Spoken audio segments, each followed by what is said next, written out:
Vivimos en un mundo en constante cambio que usted merece entender, porque es imposible interpretar la realidad que vivimos sin conocer cada uno de sus colores. Porque muchos son los tonos de la actualidad. Presentamos Matices.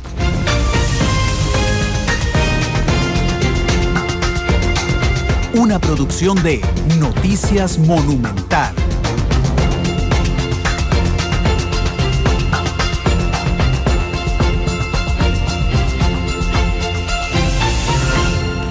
Son las 2 de la tarde con 6 minutos. ¿Qué tal? Buenas tardes, bienvenidos a Matices, este programa de Radio Monumental, que es una producción de Noticias Monumental que busca establecer debate, análisis, inclusive aprender muchísimo cada tarde a través de la radio y cada noche a través de Canal 2 de lo que pasa en Costa Rica y de lo que pasa en el mundo para hacer todos una sociedad más informada. Me acompañan hoy en Matices el jefe de información de Noticias Monumental, Alexander Rivera. ¿Qué tal, Alex? Buenas tardes. Buenas tardes, Randall. Buenas tardes también a todos los que nos sintonizan en Matices, y hoy particularmente que se cumplen 154 años del fusilamiento de Juanito Mora, todo un personaje costarricense, y uno lo recuerda solo por la campaña nacional de 1856 y no por sus otras obras, ¿no? Como el Banco Nacional, claro, pero el Teatro Mora. Alex, inclusive hasta hace unos años se recordaba a la sombra de Juan Santamaría, inclusive en la campaña del 56, ¿verdad? Así donde es. tuvo una gran estrategia militar, dicho sea de paso.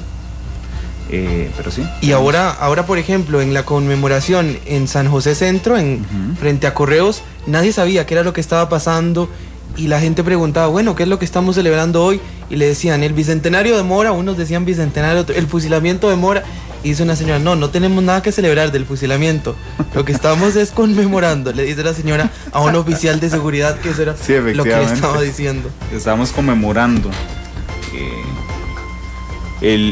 los 200, vamos a ver, Mora tendría 200 años, han pasado 200 años desde que nació. Y 154 años desde su fusilamiento un 30 de septiembre de 1900. 46 años entonces. Sí, un 30 de septiembre de 1800. Sí, ahí sale. Un 30 de septiembre de 1860, solo 4 años después de haber librado a Costa Rica del yugo opresor que se amenazaba sobre el país de William Walker. Isel Martínez, nuestra productora, está con nosotros también. Isel, ¿qué tal? Buenas tardes. Buenas tardes, es un gusto estar nuevamente con ustedes, compartiendo mesa y también trayéndole todos esos temas de actualidad que sabemos que usted disfruta todos los días aquí en Matices a partir de las 2 de la tarde. Bueno, hoy tendremos 2 temas en el programa. Vamos a empezar con uno que planteábamos en la segunda emisión de Noticias Monumental. Ahí entrevistamos al expresidente de la República, Óscar Arias Sánchez, quien vuelve a aparecer en la escena política. Él había intentado no meterse para nada en política desde que doña Laura era presidenta, ahora con el presidente Solís, que además son amigos, ¿verdad? Había don Óscar intentado no meterse, pero ahora con el tema de déficit fiscal se incluye. En esta parte nada más vamos a recordarles qué es lo que está planteando don Óscar y vamos a abrir la línea telefónica para que ustedes opinen sobre este tema. Y la segunda parte del programa la dedicaremos a un tema que tiene que ver con telecomunicaciones. ¿Recuerdan ustedes que cuando las empresas privadas iban a ingresar al mercado de telecomunicaciones tenían que pagar un canon millonario? Sí, bueno, sí, ¿cómo no? ¿Qué ha pasado con esa plata? ¿A dónde se ha invertido? ¿Era para reducir la brecha digital? Vamos a hablar con el director de Fonatel, del Fondo Nacional de Telecomunicaciones, a partir de la mitad del programa. Vamos a empezar ya con el tema, gracias a quienes nos reportan sintonía. El Choclo, que está ahí en Twitter, @monumentalcr. Nos pueden escuchar en 93.5 FM y en www.monumental.co.cr, y nos pueden observar esta noche a través de Canal 2, donde está Carlos Monge con nosotros a partir de las 10 de la noche, porque hoy 10:30, porque hoy hay partido de fútbol, así es que hoy a las 10:30 en Canal 2. Y bueno, Glenn Montero, que está con nosotros en los controles, dice Adolfo, en sintonía ya con Matices, gracias por ese trabajo día a día para educarnos e informarnos. Es un gusto, Adolfo. Vamos a empezar. Bueno, el expresidente Arias, les decía, se vuelve a poner, Alex, en la palestra. Y llama la atención la manera, ¿verdad? Fue un comunicado de prensa que se envió. Sí, él publicó un artículo esta mañana. Lo que pasa es que no mucho lo vimos. Creo que salió en el diario La República, si no me fue un artículo en el diario La República. Sí, pero entonces él manda un comunicado de prensa, sí. Pero vuelve a ponerse en la palestra política, Isabel. Así es, y estaba completamente apartado de la política después de que dejó de ser presidente, incluso en muchos momentos, en muchas ocasiones, que los llamábamos para que opinara sobre temas de política nacional, sí. Se mostraba un poquito como distante. Normalmente prefería hablar más que todo de política internacional. Pues bueno, aparece ahora con una propuesta que también refuerza la imagen que ha tenido Tom Solís con la propuesta de la megamoción, ¿verdad? Sí. Que es una cola de esto también. Claro, lo que pasa es que aquí se genera mucha polémica, porque ya hay voces que dicen, bueno, ¿en qué tiene que estar Oscar Arias hablando de este tema? Sí, es el creador intelectual del déficit fiscal, según algunos. Bueno, vamos a habilitar la línea 905-222-0000. ¿Qué es lo que está planteando Oscar Arias? Bueno, plantea un grupo de trabajo que se especifique no solo en el corte del gasto, como lo ha hecho Tom Solís, el PUSC y todos, sino que le está pidiendo al presidente Solís, bueno, usted había prometido que no iba a poner impuestos en 2 años, bueno, ya está en el gobierno, puede cambiar de idea, podría de una vez, apliquemos nuevos impuestos. Entonces él está diciendo, bueno, bajemos el 5% del déficit fiscal, 3% por recorte de gasto, 2% por generación de nuevos impuestos, o con el monto que quieran, pero hagamos las dos cosas al mismo tiempo. Reduzcamos gasto y generemos nuevos impuestos, es la propuesta del expresidente Arias. ¿Qué les parece a ustedes? Otra cosa que también hacía énfasis don Oscar Arias, era que no veía viable la aplicación del IVA. Sí. Otra de las propuestas que tiene. Sí, porque dijo que era un impuesto indirecto. Dijo, mejor vámonos de una vez a los impuestos directos.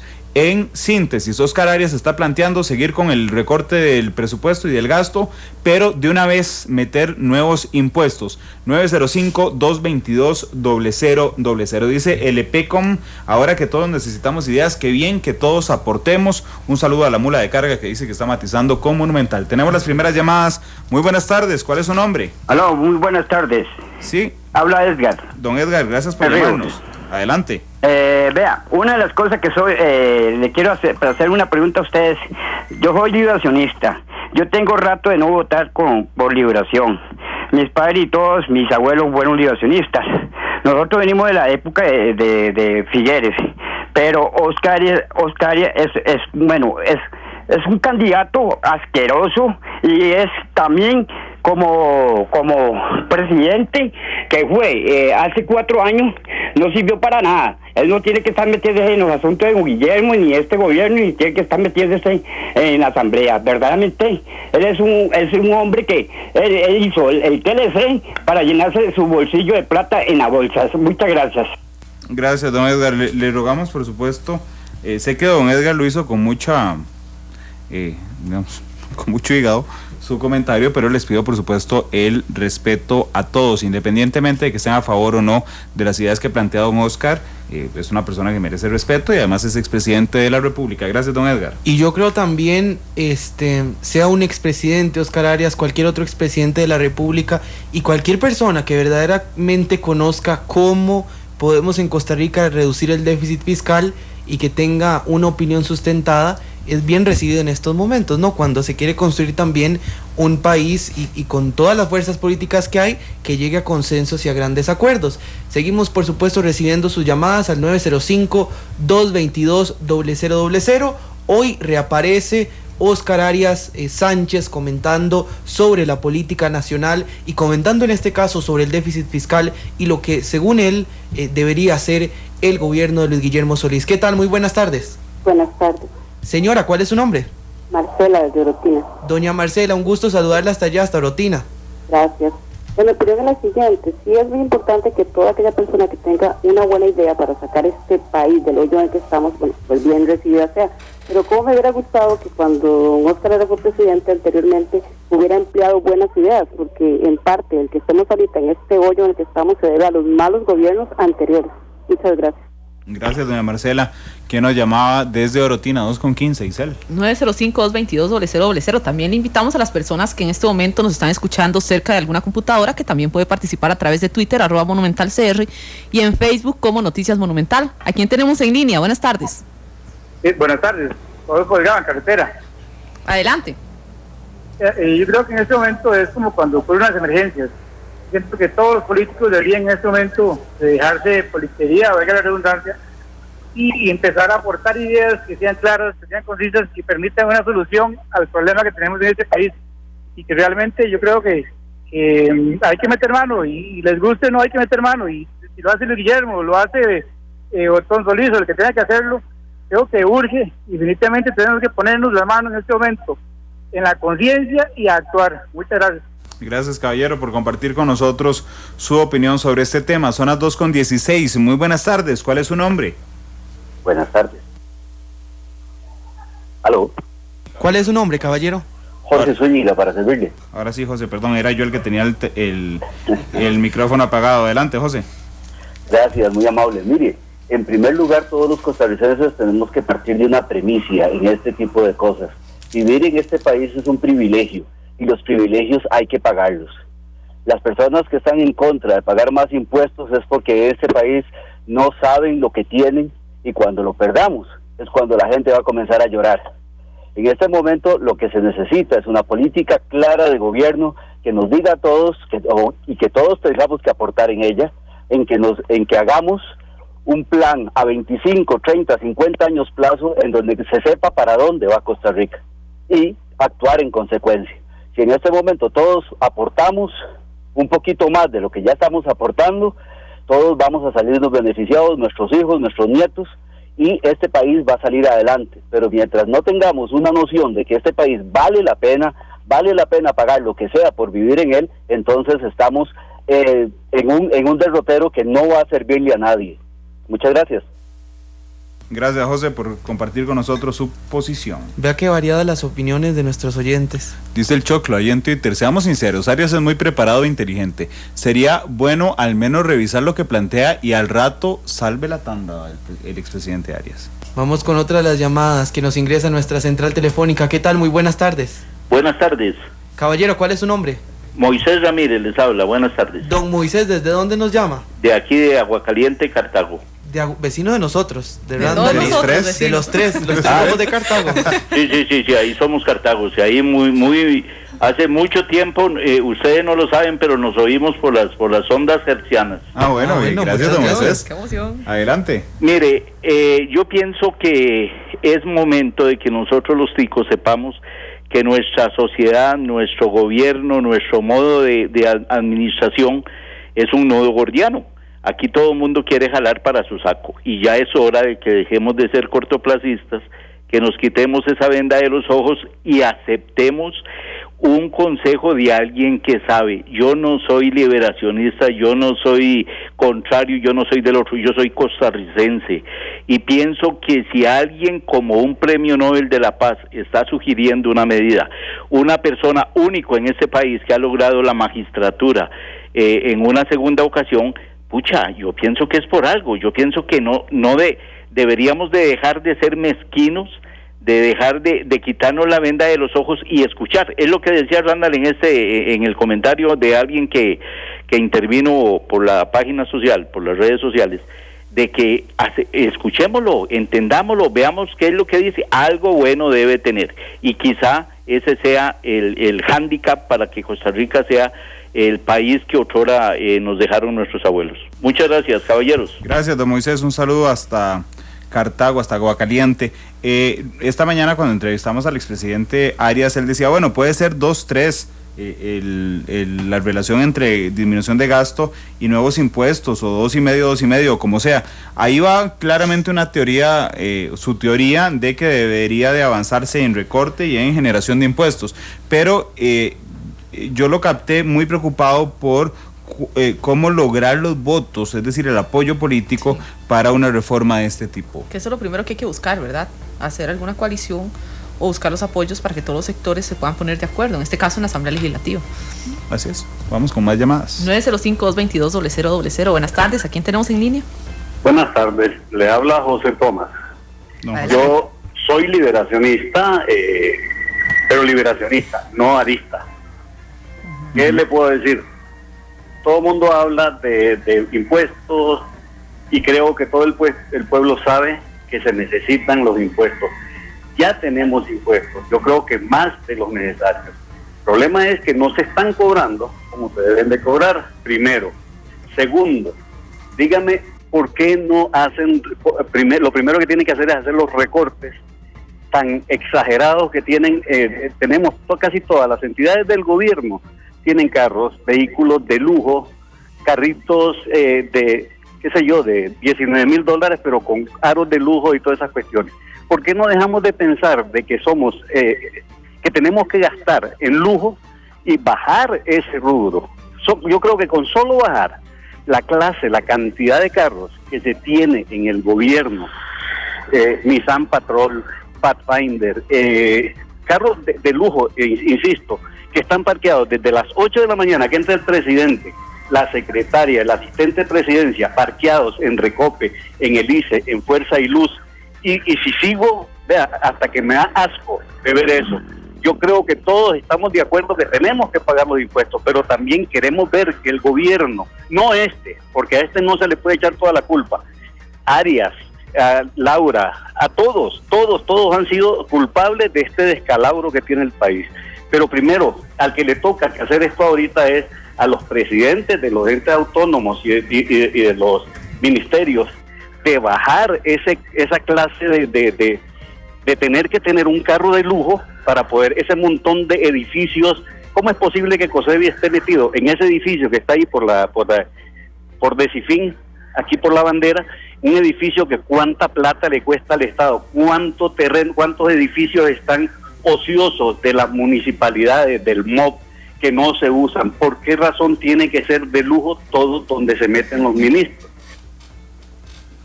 Gracias, don José, por compartir con nosotros su opinión. Son las 2:22. El expresidente de la República, Óscar Arias, está proponiendo una mesa de trabajo para avanzar en los recortes del gasto contra el déficit fiscal, pero a la vez generar nuevos empleos. Muy buenas tardes, ¿cuál es su nombre?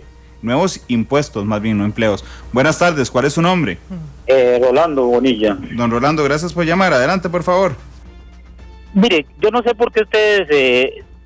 a mí siempre me ha gustado escuchar Radio Monumental. Últimamente son más liberacionistas que otra cosa. Le dan tanta bola a Óscar Arias, y Óscar Arias es parte de la problemática que tenemos con el problema fiscal, ¿o no es así? Porque ha tenido varios gobiernos y hasta el momento no ha resuelto nada. Y ustedes en particular, lastimosamente, se han metido contra el gobierno actualmente y le dan bola a todo el que sea liberacionista. Gracias, don Rolando, igual por escucharnos y por criticarnos libremente, por supuesto, en este tema. De hecho, al inicio de Matices decía yo que ya hay voces diciendo que por qué Óscar Arias se mete a este tema si él es el responsable, dicen algunos ya, del déficit fiscal, Alex. Sí, y no creo que en ese sentido lo que opinaba don Moisés, el último Moisés. Caballero... don Rolando era el que acaba de salir. Don Rolando, más bien... de que le hemos dado mucha bola a Liberación Nacional. Bueno, yo recuerdo que a nosotros también, cuando estaba el gobierno de doña Laura, nos decían que éramos del PAC, nos han dicho libertarios, nos han dicho... Yo creo que lo único que falta es que nos digan evangélicos también, ¿verdad? Son cosas circunstanciales completamente, sí. Lo que se da. Es parte de la política nacional. Llevamos 2, 4, 7. Vamos con las últimas 3 llamadas, Alex. ¿Qué tal? Muy buenas tardes. Sí, buenas tardes. Caballero, ¿cuál es su nombre? Voy a definirme como el costarricense. El costarricense. Adelante. Sí, amigos, mire, no sé qué tan disparada sea la idea, pero estamos buscando medidas macro de recolección de dinero para reducir el déficit.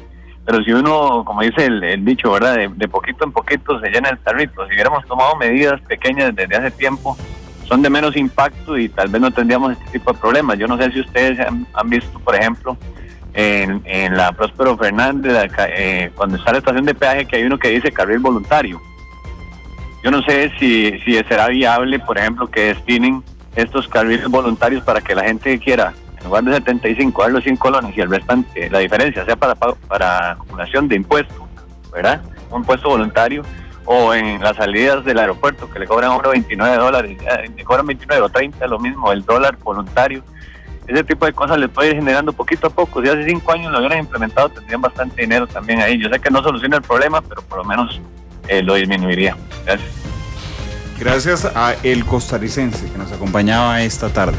905-222-0000. ¿Qué opina de estas propuestas que ha dado a conocer el presidente de la República, o expresidente también de la República, Óscar Arias, sobre la reducción del déficit fiscal, que dice que durante los próximos 2 años, del 2015 al 2006, se podría reducir en un 5% del Producto Interno Bruto, donde un 3% se obtenga con nuevos tributos y un 2% con reducción del gasto. ¿A quién tenemos en línea? Buenas tardes. Y buenas, Eddie Martínez en Carretera.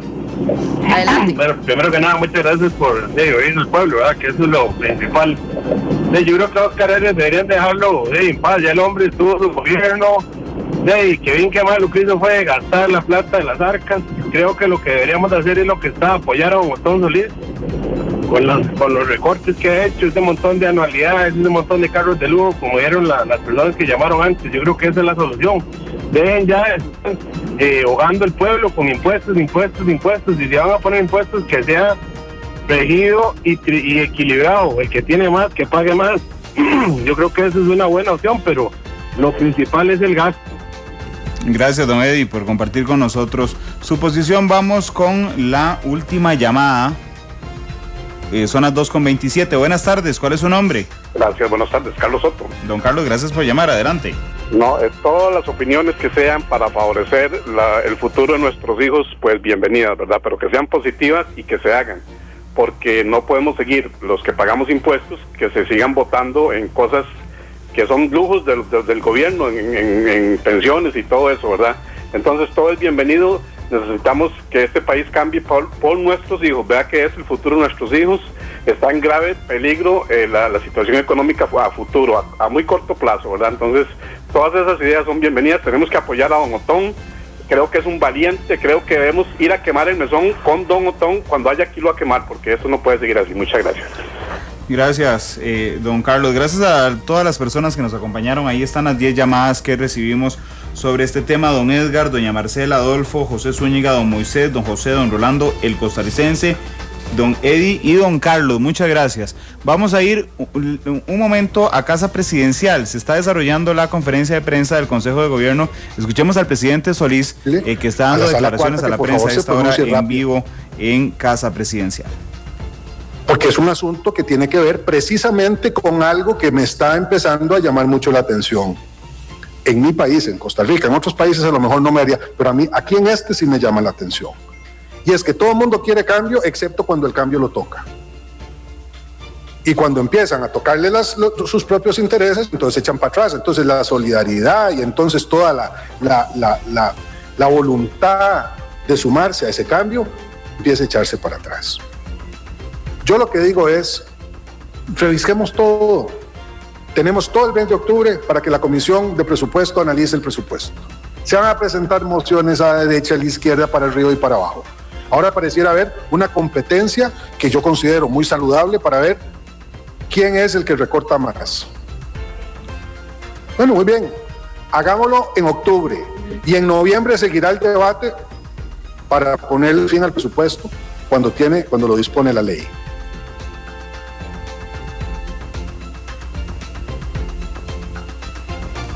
Bueno, son parte de las declaraciones que está dando el presidente Solís a esta hora en Casa Presidencial. Ya vamos también a tener las tomas para que ustedes a través de Canal 2 esta noche, cuando nos ven en repetición, logren entonces también acceder a la información. Vamos a ver si lo...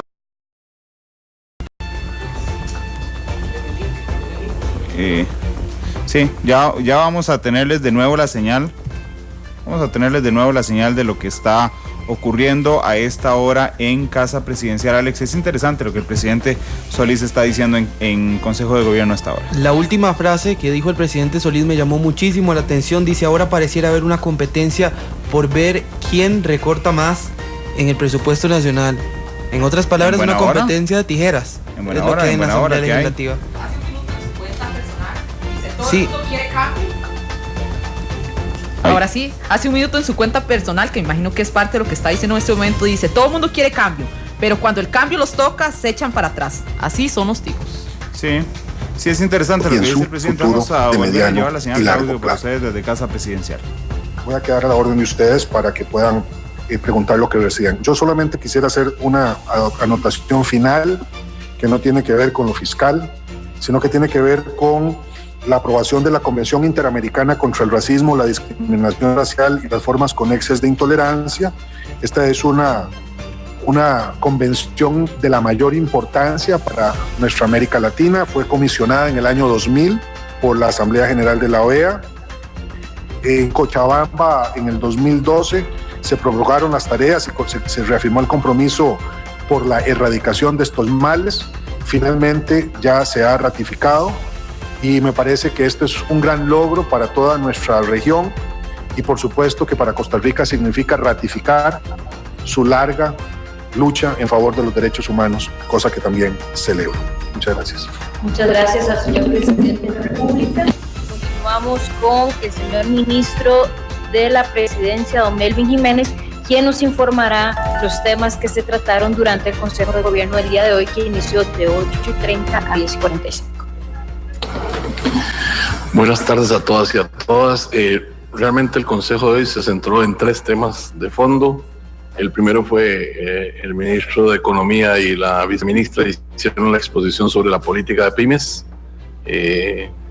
una radiografía del aporte de las pymes a la economía nacional, las políticas vigentes y la necesidad de una mayor coordinación interinstitucional para poder llevar adelante este compromiso central que tiene el gobierno con los pequeños y medianas empresas. También otro segundo tema fue el tema del diálogo político. Se explicó a los señores ministros cuál es la propuesta global, en dónde estábamos en el diálogo legislativo.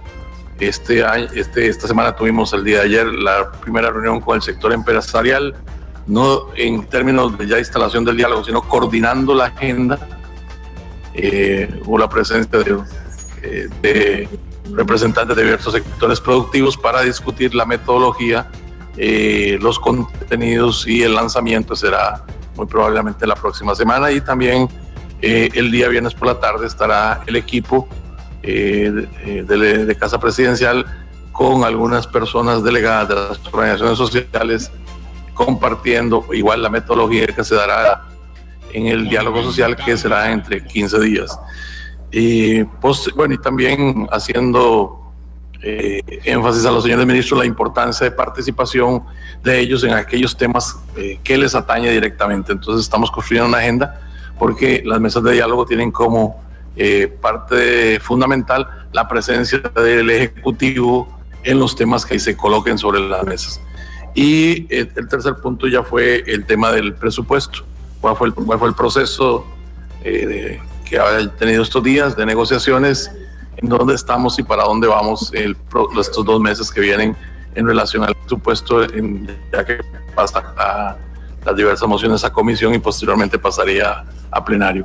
Eso fue los temas que consumieron la reunión y luego todos nos trasladamos a acompañar al presidente y celebrar este importante acto de Juanito Mora, que fue para nosotros también un elemento importante de la agenda del día de hoy. Muchas gracias al ministro de la Presidencia, don Melvin Jiménez. También en el Consejo de Gobierno se vio un importante defecto en relación con la sequía en Guanacaste.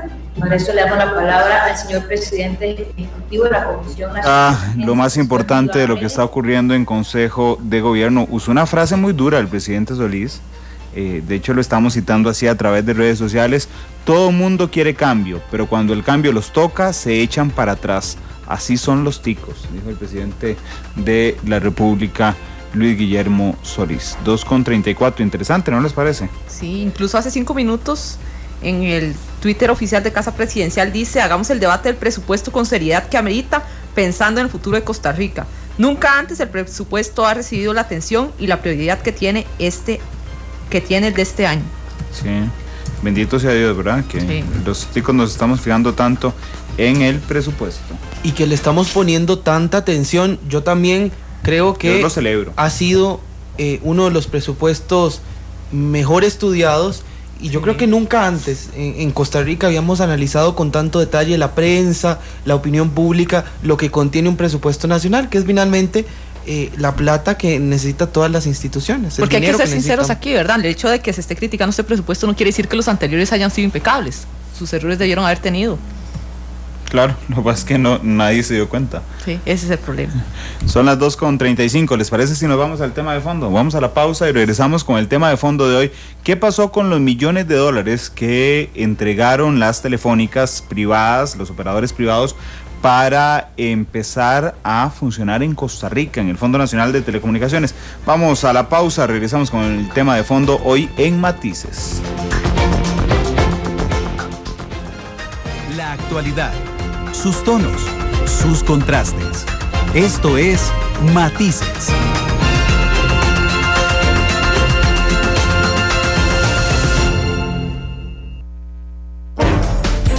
Las grandes obras inician con un borrador. Para elaborar el tema de hoy, este es nuestro boceto. Son las 2:40 de la tarde, vamos con el tema de fondo.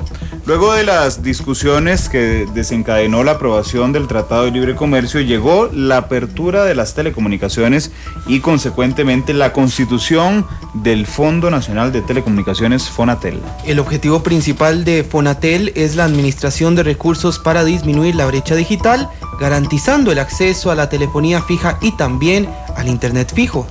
El fondo busca dar los servicios de internet y telefonía a los centros de salud, EBAI, centros comunitarios inteligentes, escuelas y colegios públicos de forma gratuita. En el artículo 38 de la Ley General de Telecomunicaciones se establece que cuáles son las fuentes del financiamiento. Los recursos provenientes del otorgamiento de las concesiones, también las transferencias y las donaciones que las instituciones públicas o privadas realicen a favor del fondo, así como los ingresos financieros que generen sus propios recursos, entre otros. El 3 de abril del año 2013, la presidenta de la República, Laura Chinchilla, firmó un decreto ejecutivo para acelerar la puesta en marcha del presupuesto de Fonatel ante la falta de oferentes en los proyectos que definió desde el 2012 la Superintendencia General de Telecomunicaciones. Diferentes colores, diferentes visiones, blancos y negros. Unas 2:42. Ahí está el tema de fondo planteado sobre la mesa. Vamos a presentarles a don Humberto Pineda, él es director general de Fonatel. Don Humberto, ¿qué tal? Buenas tardes, gracias por estar con nosotros. Muy buenas tardes, Randall, muy buenas tardes, compañeros, muy buenas tardes, Randall, muy buenas tardes, compañeros, gracias por estar acá, encantado de compartir con ustedes este tema tan importante, apasionante como es el servicio universal. Vamos a aprender un poco más y a repasar de Fonatel. Fonatel son 190, o eran al inicio 190 millones de dólares que pusieron las operadoras privadas para poder participar en el mercado costarricense. De ahí surge. El capital semilla surge de ahí y se crea con esto los recursos del Fondo Nacional de Telecomunicaciones, el cual es un fondo solidario para llevar acceso y servicio universal en igualdad de oportunidades a todos los habitantes del país. Y se hace un fideicomiso, entonces se decide que la forma más eficaz de manejarlo es mediante un fideicomiso, Humberto. Correcto, se crea, Randall, acá nos devolvemos un poquito, se crea un modelo de gobernanza sobre la administración de estos recursos y me parece que es uno de los aspectos más importantes de resaltar. La Ley General de Telecomunicaciones, con la apertura del mercado, designa a la SUTEL como el administrador de estos recursos y ese es precisamente uno de los pilares más importantes, que es el de una administración eficiente de recursos públicos y una asignación absolutamente transparente en el manejo de estos fondos. Entonces, con ese capital se crea un fideicomiso que hoy está administrado por el Banco Nacional de Costa Rica y entonces contamos con todo el respaldo y la solidez técnica y el prestigio y el profesionalismo con que se manejan estos recursos, que están absolutamente resguardados y hay una absoluta trazabilidad sobre la administración y cada colón que sale de ahí. ¿Y quién decide o quién decidió en cuáles son las prioridades de gasto? Porque leíamos en el boceto que preparó ICEL en que se invierte, ¿verdad?, en dar servicios de internet y telefonía a centros de salud, a EBAIS, a centros comunitarios inteligentes, a escuelas y colegios públicos de forma gratuita. ¿Quién define cuáles son las prioridades del fondo? Bueno, la pregunta es importantísima porque nos permite comunicar a todos e informar algunos aspectos que es preciso, digamos, tomar en cuenta. La ley crea el Fondo Nacional de Telecomunicaciones con 4 objetivos fundamentales, que son llevar servicios de telecomunicaciones a zonas vulnerables, proveer estos servicios de telecomunicaciones a poblaciones vulnerables, es decir, el primero tiene una connotación geográfica y el segundo tiene una connotación hacia la condición de las personas. El tercer objetivo del Fondo Nacional de Telecomunicaciones y el espíritu que el legislador plasmó en la ley fue además dotar de estos servicios de telecomunicaciones a instituciones vulnerables y a poblaciones objetivos vulnerables, en este caso personas con algún grado de discapacidad, adultos mayores, niños y niñas y en general poblaciones con este grado de vulnerabilidad. Y el cuarto objetivo de la ley, lo que le dice a Fonatel es promueva el cierre de la brecha digital con esos recursos, y el cierre de la brecha digital a través del fomento de la infraestructura y la disponibilidad de dispositivos. Entonces esos 4 objetivos ya nos dan una vista de aproximación hacia dónde priorizar. La ley también establece claramente que las políticas públicas las emite el ministro rector del sector, y en este caso es el Ministerio de Ciencia y Tecnología, a través del Plan Nacional de Desarrollo de las Telecomunicaciones.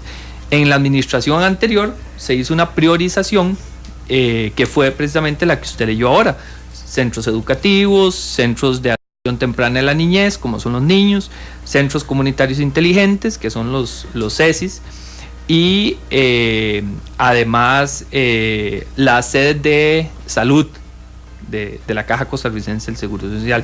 Entonces, con todo esto se hizo un modelo de trabajo para llegar a las comunidades de una forma integral, es decir, se lleva una autopista tecnológica, una autopista de telecomunicaciones, y llegando ahí se beneficia toda la comunidad. Los pobladores cuentan con acceso a los servicios de telecomunicaciones y los centros de prestación se benefician de la infraestructura de telecomunicaciones para gozar de internet de banda ancha. Don Humberto, yo quería preguntarle, por ejemplo, el 14 de agosto se anunciaba que 5,000 personas en Limón ya tenían acceso a telefonía en internet, de las comunidades de La Roxana, de Pocosí, de San Alberto, La Lucha. En todo este proceso de ustedes para llevar los servicios a comunidades como estas, ¿se han encontrado con tramitología innecesaria? Vamos a ver, el proceso, yo creo que en general Costa Rica ha tenido una oportunidad de mejora y tiene una oportunidad de mejora en el tema de facilitación de trámites, y en el tema de las telecomunicaciones no ha sido la excepción. Hay diferentes mecanismos que tienen los gobiernos locales para decidir independientemente sobre estos procesos. Sin embargo, ante esa situación, nosotros en el caso de la SUTEL con el tema de Fonatel, nos pareció muy oportuno ir a cada una de las municipalidades a explicar el impacto social que tiene el desarrollo de las telecomunicaciones en zonas rurales. Y hemos encontrado muchísima apertura en estos gobiernos locales cuando se les explica por qué el internet de banda ancha es importante que llegue a las comunidades. Internet de banda ancha en igualdad de oportunidades para todos, y es que esto permite mejora de ingresos, permite mejor acceso a la educación, permite desarrollo, permite facilitación de trámites, de permisos para las poblaciones, ahorra tiempo en desplazamientos, ahorra costos. Personas con acceso a internet les permite, por ejemplo, acceder al expediente único de salud de la Caja Costarricense del Seguro Social, porque si el expediente está disponible, pues las personas para hacer las citas y todo este proceso ocupa acceso a internet. Entonces, por eso es tan importante que el internet de banda ancha llegue a estas comunidades. Específicamente, hasta este momento, ¿cuál es el estado de situación en cuanto a la disminución de la brecha digital? Bueno, en el caso de Fonatel, nosotros llevamos un avance en los proyectos del 20% a nivel nacional. Tenemos 2 proyectos, como mencionaba el compañero, en La Roxana y en Siquirres. Tenemos 5 más en la zona norte, y estamos ya proyectando los proyectos en la zona sur, en la zona atlántica y en el Pacífico Central. Con esto esperamos lograr un impacto a nivel nacional en el acceso y en la penetración del internet de banda ancha en las comunidades y en las zonas más vulnerables, más costeras, rurales, fronterizas del país, para darle una oportunidad a todos esos habitantes en igualdad de condiciones como las tenemos nosotros aquí en el Valle Central. De hecho, cuando usted dice que si hay oportunidad de mejora en tramitología, es que sí hay tramitología.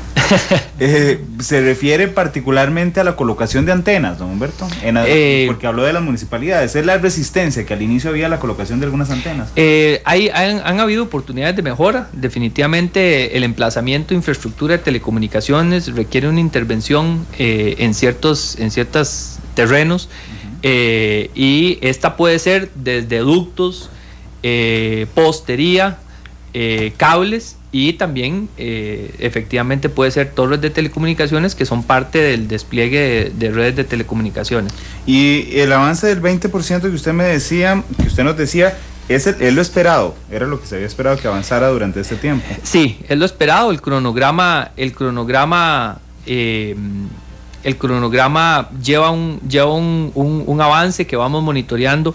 Antes de este espacio para hablar sobre las telecomunicaciones y el impacto de las telecomunicaciones y los beneficios, escuchaba a una persona que ingresó aquí al programa y decía que este país se necesita desentrabarlo, ¿verdad? Y definitivamente ese desentrabamiento pasa por un proceso de articulación del Poder Ejecutivo y de comunicación, y también pasa por ese trabajo que hay que hacer a nivel de tramitología y a nivel de unificación de procedimientos, por ejemplo en el caso de las municipalidades, porque retrasar el desarrollo de infraestructura, y en este caso infraestructura de telecomunicaciones para permitir los beneficios del internet de banda ancha, como ya lo mencionamos, es una condena a estas poblaciones vulnerables y a estas personas en condición de vulnerabilidad. Don Humberto, en junio aproximadamente del año anterior, yo recuerdo que la Defensoría de los Habitantes se unía a las críticas del gobierno y varios sectores por la lentitud en la ejecución de los proyectos a cargo de Fonatel. Analizaban justamente la trayectoria del Fondo Nacional de Telecomunicaciones desde su creación y hasta ese entonces, que era julio de 2013. Realmente hay una lentitud en la ejecución de los proyectos de Fonatel. Yo creo que hay una responsabilidad compartida. Es importante decir que la ley se comienza a discutir y el modelo de apertura de las telecomunicaciones en el 2006. Se aprueba en el 2008. Las concesiones de espectro se hacen en el 2010. Los fondos entran a mediados del 2011. Es hasta el momento en el que Fonatel comienza a tener recursos, en el 2011.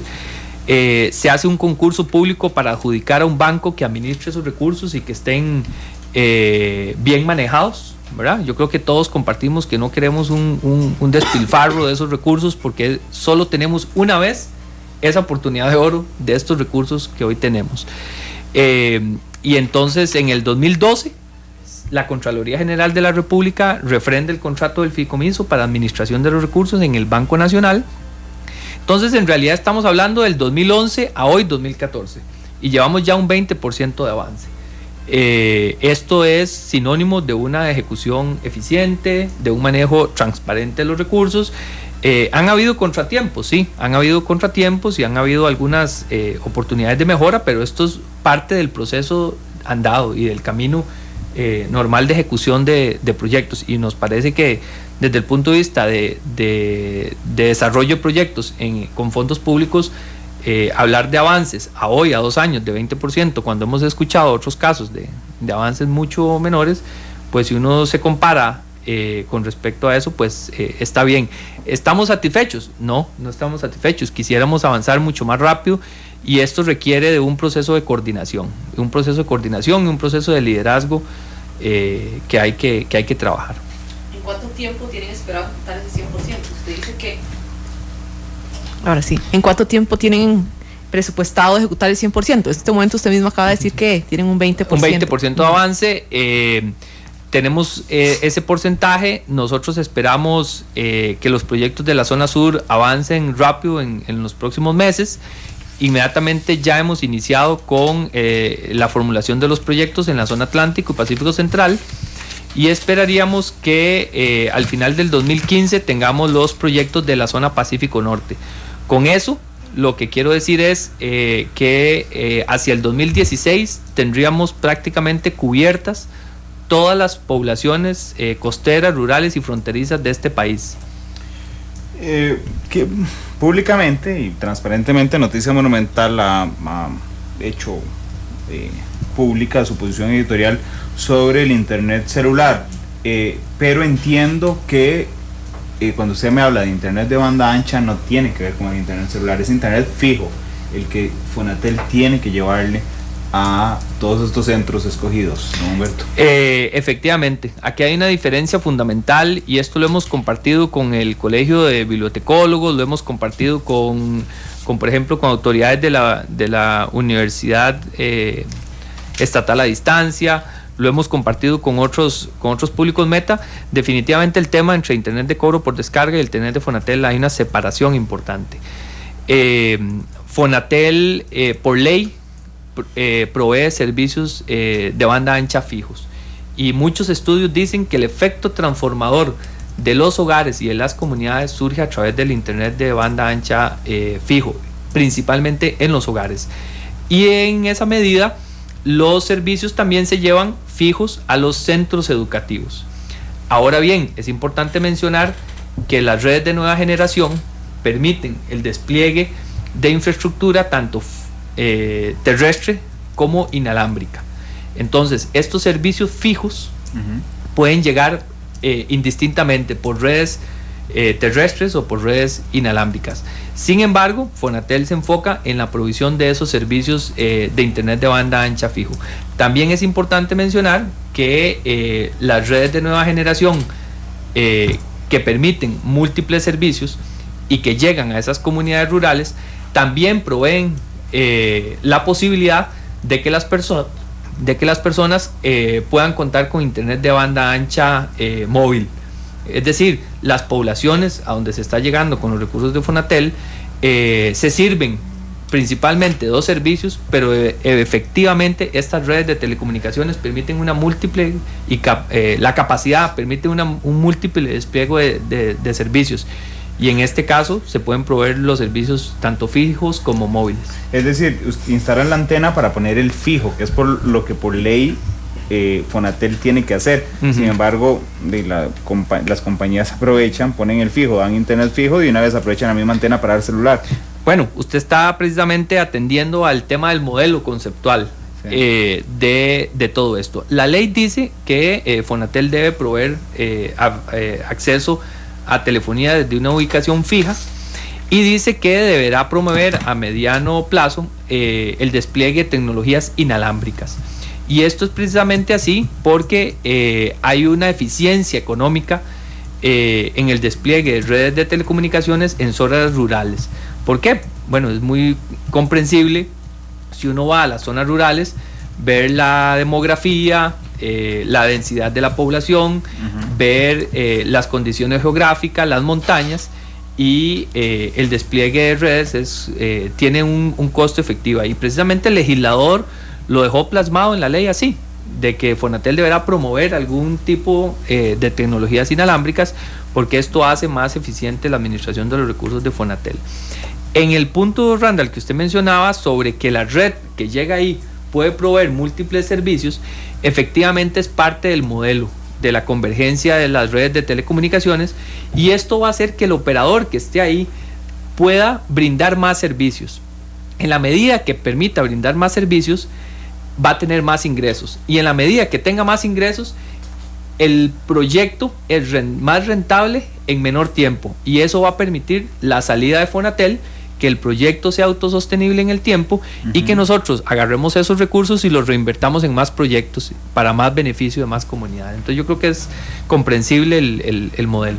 En abril del 2013 también la presidenta Chinchilla, enojada y cuando lanzó críticas a Fonatel, firmó un decreto ejecutivo que le permitía al ICE duplicar el ancho de banda el ancho de bandas en las escuelas y los colegios. ¿Qué tanto complicó esto a Fonatel es un decreto que sigue vigente, ¿no? Y el ICE puede duplicar el ancho de banda en las escuelas y colegios, y qué tanto dificultó a Fonatel para seguir con sus proyectos. Y de alguna manera, este jalón de orejas que le hacía la presidenta Laura Chinchilla a Fonatel, ¿realmente sirvió? Vamos a ver, el Estado, en general los estados en el mundo, en el caso costarricense, los estados son un gran actor en el tema de este desarrollo de las telecomunicaciones y en la penetración del internet de banda ancha. ¿Por qué? Porque son un gran demandante de estos servicios. Es decir, todos los ministerios, todas las instituciones autónomas compran servicios de telecomunicaciones.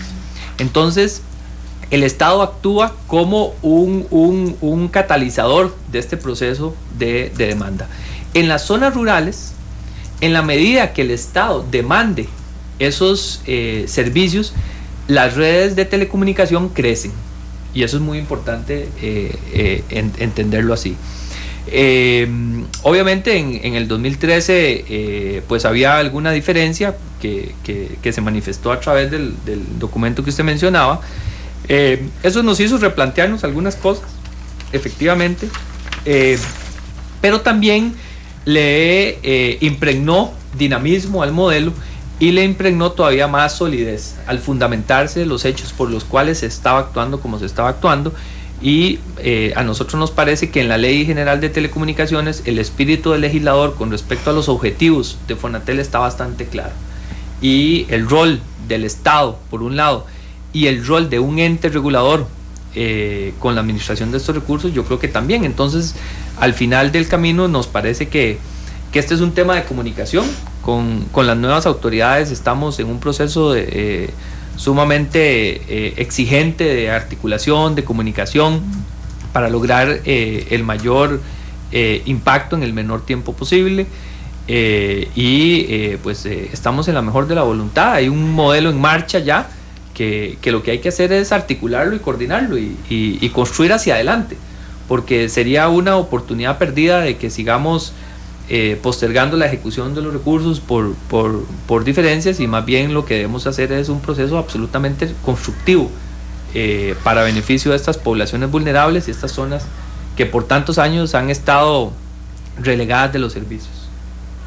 Bueno, para adjudicar estos proyectos, ustedes también, bueno, se le adjudican a empresas de telefonía privadas. Por ejemplo, el de los 40.000 estudiantes en la zona norte fue a Claro y a Telefónica. ¿Cuáles son los criterios que se utilizan para adjudicar estos proyectos? La Ley General de Telecomunicaciones establece que los proyectos con cargo al fondo se ejecutan a través de operadores o proveedores de servicios de telecomunicaciones disponibles al público, y esto pasa porque también tenga una habilitación, es decir, por un permiso, por un título habilitante. Entonces es entre los operadores que se ejecutan los proyectos, y esto tiene algunas bases conceptuales. Número uno, el fondo es un fondo solidario. ¿Por qué? Porque todos nosotros que estamos aquí y que estamos usando servicios de telecomunicaciones les estamos generando los ingresos a los operadores. Entre el 1.5% y el 3% de esos ingresos a los operadores viene al fondo, y viene al fondo para redistribuirse esos recursos en las poblaciones vulnerables y en las zonas vulnerables. Y ese es, digamos, el asidero del concepto de solidaridad en el fondo. Es decir, todos contribuimos al fondo para que un grupo en condiciones de vulnerabilidad se beneficie de esos recursos. Y ese es el concepto que hay de solidaridad plasmado a través de la Constitución política y vaciado en el principio del servicio universal de telecomunicaciones y solidaridad. Los proyectos en particular, la escuela tal en tal lugar, ¿quién lo escoge?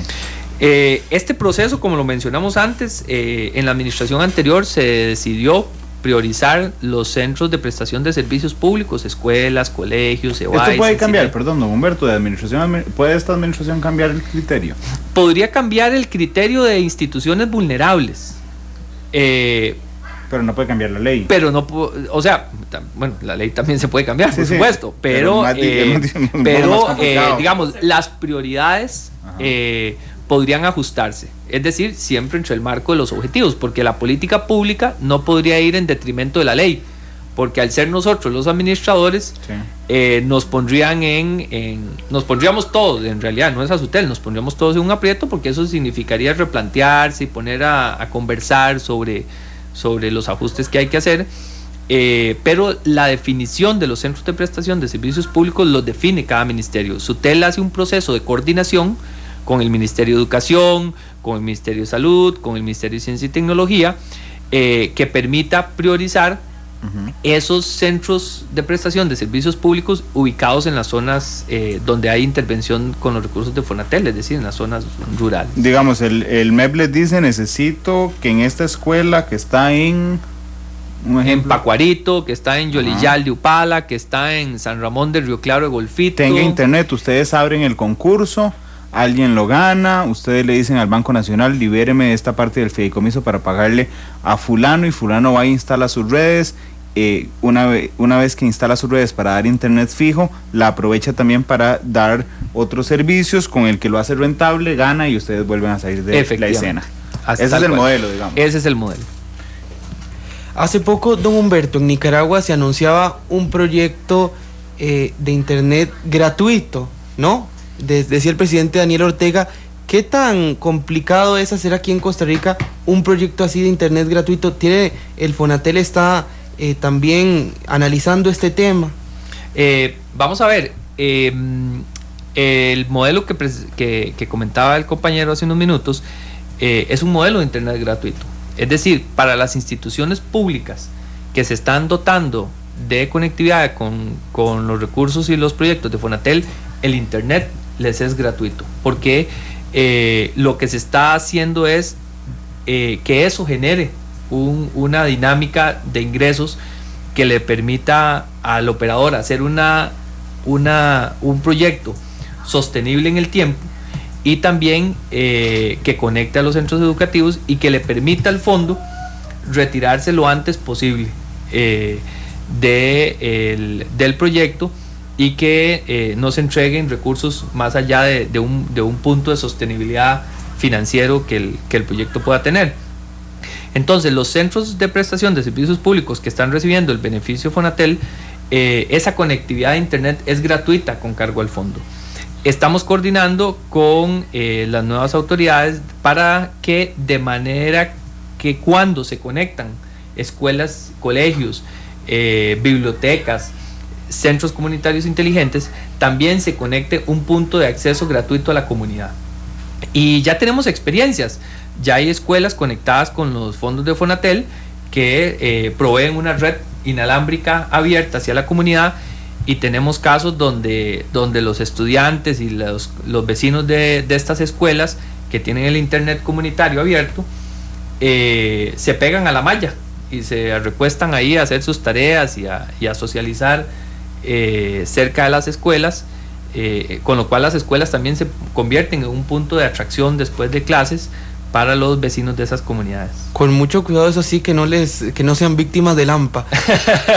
Bueno, tenemos experiencias que dicen que todas las noches pasa la fuerza pública a patrullar, a requisar la escuela, porque ve un grupo ahí cerca de la escuela guindando de la malla, y en realidad no están haciendo ningún acto delictivo, y más bien lo que están haciendo es navegando en internet, gracias al internet de Fonatel con el que la escuela cuenta, y el acceso gratuito. Pero eso entonces del internet comunitario sí podría ser una realidad, digamos, con planes piloto que se podrían empezar a implementar. Efectivamente, a través de los proyectos se pueden hacer redes de acceso comunitario. De hecho ya se está haciendo, entonces tal vez no es algo que hemos divulgado mucho, y que Nicaragua lo divulgó antes, pero es algo que se está haciendo. Entendemos también que esta nueva administración tiene un objetivo también bastante claro sobre redes y despliegues de infraestructura para ofrecer internet comunitario, y pues también es parte del proceso del cierre de la brecha digital. Está muy interesante, ¿no? Sí, tenemos ya hay algunas preguntas en redes sociales. Ajá, por ejemplo, Agustín Ruiz dice: ¿y toda esta solidaridad garantiza lo que no se ha dado hasta ahora? Un 100% de la cobertura por parte de todos los operadores. Al menos, y para responder al compañero de las redes sociales, este fondo solidario llega con prioridad a las zonas rurales. Entonces el principio de solidaridad se materializa a través de los proyectos de Fonatel en esas zonas, y tratando de darle cobertura, el máximo de cobertura, y algo muy importante, la calidad de esa cobertura y la posibilidad de no solo tener acceso a servicios de voz, sino a internet. Bien, son las 3:09. Vamos a la pausa, vamos a venir a conocer uno de las personas que pudo aprovechar uno de estos planes de Fonatel.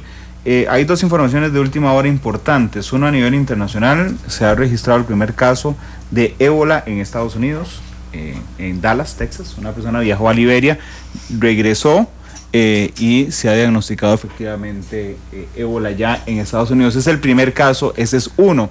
Y segundo, el presidente Solís puso un tweet duro, dije yo. Adivinen qué pasó con el tweet. Lo borró. Lo borró el presidente Solís. Lo borró hace unos instantes el presidente Solís. ¿Será que no fue así como lo dijo?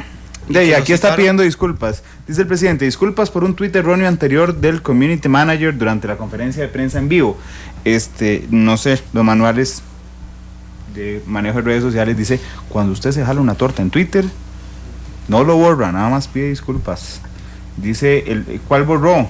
Sí, en efecto, el que leímos al principio. Sí, este tweet fue el que borró. Todo el mundo quiere cambio, pero cuando el cambio los toca, se echan para atrás. Así son los ticos, dijo el presidente, y después, o su community manager, pero en la cuenta del presidente, es lo que diga el presidente, y después lo borró. Ahí tenemos la foto, ya se los ponemos. 3:11, vamos a la pausa, regresamos.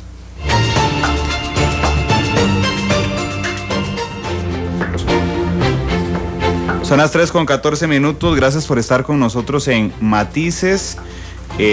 Bueno, teníamos la imagen del tweet del presidente, entonces el presidente, la cuenta, el community, lo borró. Esa es, antes de entrar seguir con el tema Fonatel, ustedes saben, ese es el riesgo de que la cuenta en Twitter, que se llama @LuisGuillermo R, que todos entendemos que el presidente no pueda estar tuiteando. Sí. Sí, Luis Guillermo R, no, Luis Guillermo R es. No, SR Solís Rivera, sí. SR. Todos entendemos que el presidente no puede estar tuiteando cuando está en conferencia de prensa. El problema es que cuando una cuenta tiene su nombre, de ahí usted se hace responsable. Entonces la cuenta decía: todo el mundo quiere cambio, pero cuando el cambio los toca se echan para atrás. Así son los ticos. El presidente o su community borró el tweet, y después el presidente dice en su cuenta en Twitter: disculpas por un tuit erróneo anterior del community manager durante la conferencia de prensa en vivo. Y en efecto, sí era durante la conferencia de prensa, porque cuando lo leímos al iniciar el programa tenía un minuto apenas de haberse puesto, y en ese momento estaba el presidente hablando sobre los avances del Consejo de Gobierno. Sí, los errores en Twitter, la gente los verdaderamente critica, ¿no? A nosotros nos han criticado también las veces que nos hemos equivocado. Porque todo el mundo se equivoca, pero dice... Lo que decía el presidente Solís. Los libros de estilo de los medios grandes del mundo, y Monumental lo hace cuando se equivoca, porque nadie puede dejar de equivocarse. Sí, claro. Es nunca en su vida se le ocurra borrar el tweet en el que se equivocó. Nada más pida disculpas. Ya vamos a ir a la llamada. Lo que pasa es que tenemos una pregunta de un oyente, don Rolando Cordero, que dice: ¿pueden pedir el monto en valor absoluto del fondo de Fonatel en este instante? Sí, el Fondo Nacional de Telecomunicaciones se compone hoy en día de 4 programas. Un primer programa que atiende las zonas geográficas con un presupuesto de $140 millones. Un segundo programa que atiende por medio de subsidios la condición socioeconómica de las personas para ayudarles a acceder a los servicios de telecomunicaciones. Este programa se va a poner en marcha durante el 2015. Tiene una partida presupuestaria de $50 millones. Y tiene 2 programas más, uno de soluciones tecnológicas para centros educativos, es decir, computadoras o tabletas, lo que el Ministerio de Educación defina, y así los CENSINAI y los centros comunitarios inteligentes. Y un cuarto programa que fue una iniciativa muy bonita que nos presentó el Ministerio de Cultura, de Juventud y Deportes, para elevar el nivel de conectividad del Sistema Nacional de Bibliotecas. Con esos 4 programas se completa, digamos, el presupuesto del Fondo Nacional de Telecomunicaciones, y hay algo muy importante que decir, y es que todos los proyectos que Fonatel financia o subsidia, que es la palabra correcta, tienen un componente de sostenibilidad. Es decir, el proyecto no solo toma en cuenta el componente financiero de la inversión inicial, sino la sostenibilidad en el tiempo de ese proyecto, que hoy el plazo mínimo es de 5 años. Entonces los proyectos no solo tienen los recursos para el despliegue de la infraestructura, para proveer los servicios a las comunidades en la parte inicial, sino además la garantía de la operación y el mantenimiento para que esos servicios se presten de manera eficiente durante un plazo de tiempo. Nos preguntan también, don Humberto, este oyente que nos llamó a la redacción, que por qué el Fonatel no responde a sus denuncias, a las denuncias de los ciudadanos. Vamos a ver, nosotros hoy tenemos más de 300 iniciativas presentadas por vecinos de diferentes lugares. En la página web de Sutel, www.sutel.go.cr, hay una sección dedicada a Fonatel y hay una guía para presentación de iniciativas. Fonatel, al ser un fondo solidario, establece la posibilidad de que cualquier persona física o jurídica pueda presentar una iniciativa con cargo a Fonatel. Esta semana yo he recibido 4 iniciativas de comunidades. Recibí una iniciativa de una cooperativa de desarrollo en la zona de Los Santos. Recibí una iniciativa de algunos vecinos de Turrialba. Hemos recibido iniciativas de múltiples lugares, pero particularmente esta semana recibí 2 o 3 iniciativas, las cuales ingresan, son consideradas y si tienen una orientación geográfica, se ponen en la lista para atención de esas comunidades a servicios de telecomunicaciones. Así que invitamos a cualquier persona, si tiene bien, a visitar la página de Sutel, www.sutel.go.cr, descargar la guía para presentación de iniciativas, que en realidad es muy fácil, es una carta, un machote, se llena y se nos envía, y nosotros consideraríamos todas esas iniciativas de las comunidades. Quiere decir que ustedes valoran todas las propuestas que le hacen las comunidades para que les llegue internet a ellos, no lo tienen ya preestablecido. Nosotros tenemos un avance de los proyectos, pero cuando nos llegan esas iniciativas se valoran. Si son de comunidades, lo que hace es se incluyen en los proyectos ya en marcha, y inmediatamente se benefician de los recursos. Si son comunidades que se ubican, por ejemplo, en estos momentos en la zona Chorotega o en la zona atlántica, lo que haríamos es considerarlas dentro de la formulación de los proyectos que hoy estamos realizando. Pero efectivamente sí, una presentación de una iniciativa nos obliga a considerarla, recibirla y a valorarla.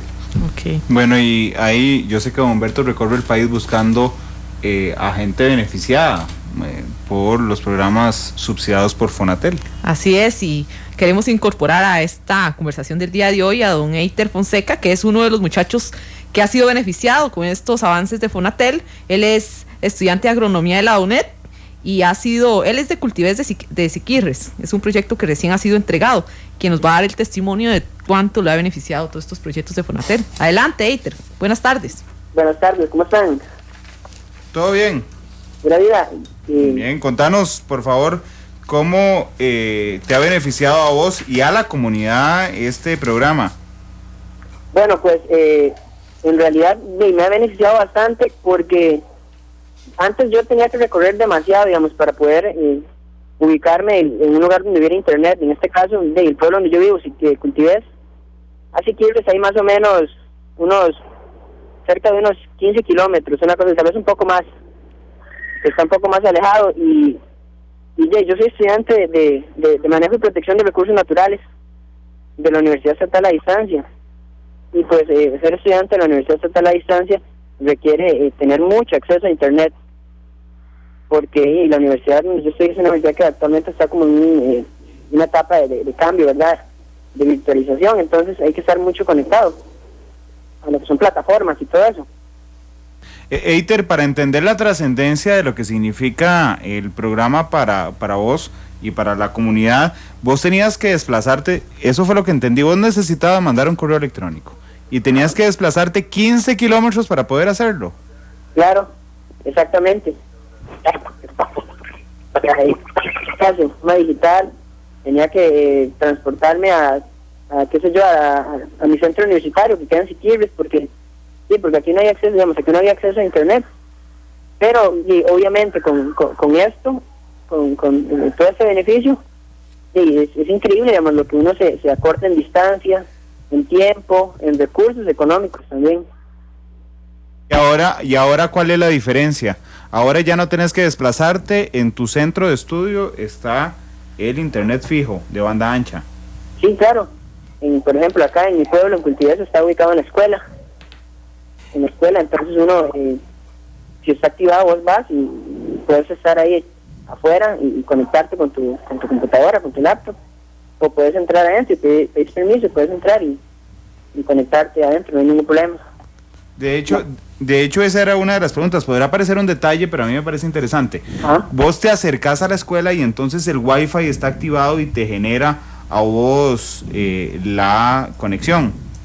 Exactamente, sí. Yo me acerco, puedo estar ahí más o menos, estaba a una X distancia y me ayuda, me entra, digamos, me da internet. De igual manera puedo conectarme, digamos, uno pide permiso y puede entrar a las instalaciones del centro de la escuela y estar más seguro ahí por aquello, ¿verdad? De que vaya a haber algún maleante que quiera, digamos, por seguridad, ¿verdad? Que esperemos que no suceda, Eiter. Yo le quería preguntar, ¿cómo ha visto usted la calidad de la señal que le llega hasta ese sector y la velocidad? Bueno, yo soy estudiante de manejo, no sé mucho de lo que es informática, ¿verdad? Pero sí, digamos, cuando yo, en mi casa, más o menos está la situación así. Cuando yo empecé, yo me tenía que transportarme muy lejos, ¿verdad? Hasta Siquirres. Luego probé comprándome un pequeño sistema de esos, DataCard, y los trabajos, las tareas, los foros en línea se me caían a cada rato. Pero vieras que siempre, digamos, que he ido a la escuela, digamos, y me he acercado ahí a hacer mis trabajos y a hacer todo, a participar en los foros en línea, en las plataformas, trabajos, exámenes en línea. Vieras que nunca he tenido problemas, digamos, que se me ha caído el internet o algo similar, y la velocidad es muy buena, realmente es muy buena. Eiter, me imagino que aparte de usted, en esa zona donde usted vive, en Cultivés de San Carlos, hay más estudiantes. ¿En cuánto valora usted que ha impactado todos estos recursos que ha dado Fonatel mediante internet gratuito? Bueno, acá en Cultivés de Siquirres, en realidad, son muchos, digamos, los que nos hemos beneficiado con eso. No solamente yo, en la parte de educación. Yo era que es vacilón, porque uno a veces pasa en la tarde y uno ve a muchos amigos reunidos ahí con sus celulares, conectados a la red, ¿verdad? Descargando música, descargando cosas. Entonces, también ha sido beneficioso para la gente que quiere salir un poquito y tener un poquito de un rato de esparcimiento y ocio, una cosa así. Pero sí, son muchos los que se han beneficiado con esa iniciativa. Bueno, ahí te lo estamos viendo para los que nos están viendo por Canal 2. Ese es el muchacho que estamos viendo en el video, es Eiter, precisamente ahí con su computadora dentro de la escuela. Eiter, ¿en Cultivés hay señal celular? Sí, claro, hay señal celular, sí. Pero del internet, el internet celular no te servía. Por ejemplo, yo soy, no cuento con un celular demasiado moderno. Entonces, lo que tengo es un celular muy sencillo, entonces... Claro, la diferencia, ahí quería llegar, la diferencia es que es gratuito el que le llega ahora. Sí, exactamente. Digamos, hay dos cosas, digamos, el internet es que no cubre completamente, cubre hasta cierta área. Y yo no vivo tampoco tan cercano de la escuela, digamos, vivo tal vez como a unos 700 metros, un kilómetro, podríamos decir. Y entonces, digamos, obviamente el internet de ahí comparado con el de la escuela es completamente diferente. El de la escuela, digamos, el de ese programa Porque el hotel es increíblemente rápido. Y obviamente es gratuito, ¿verdad? Entonces es mucho, mucho mejor. Eiter, muchas gracias por acompañarnos de verdad y ayudarnos a entender. A veces todos tendemos a ser muy localistas y para nosotros es muy fácil mandar un correo electrónico, entrar a ver una película. Entiendo, sí. Gracias, Eiter, por compartir con nosotros tu experiencia. Bueno, las gracias a ustedes y buenas tardes. Buenas tardes. Bueno, gracias. Son las 3:27, ya se nos acabó el tiempo. Humberto, muchas gracias por estar con nosotros. Muchas gracias a ustedes por compartir este tema. El Servicio Universal de Telecomunicaciones es algo nuevo en Costa Rica. En realidad estamos empezando a ver los primeros resultados y los primeros pasos. Yo creo que esto demanda un proceso de articulación y de proceso constructivo. Creo que también el cierre de la brecha digital es una responsabilidad de todos, de instituciones, de Estado, de la SUTEL, de los operadores, de empresa privada, de organizaciones sin fines de lucro. Es decir, la convergencia de todos los actores en el proceso de cierre de la brecha digital es fundamental para lograr beneficios como los que Eiter acaba de mencionar, ¿verdad?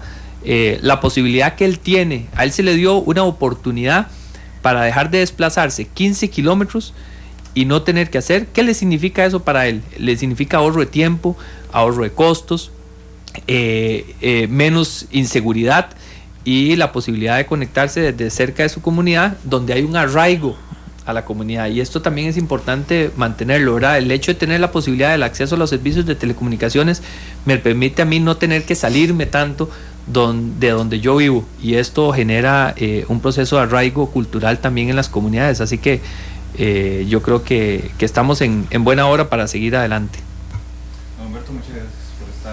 Don Humberto, muchas gracias por estar con nosotros.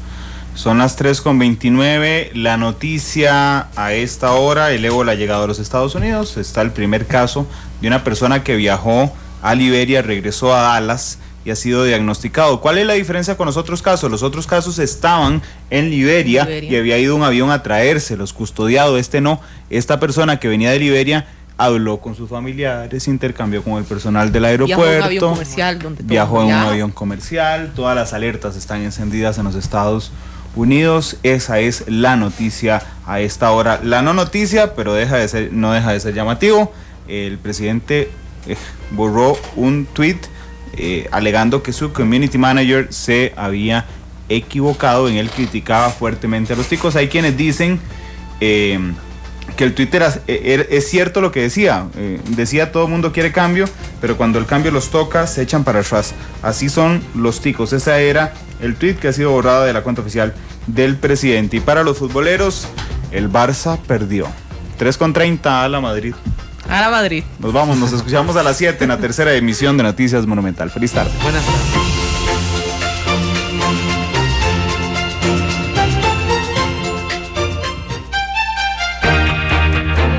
Matices. Los tonos de la actualidad.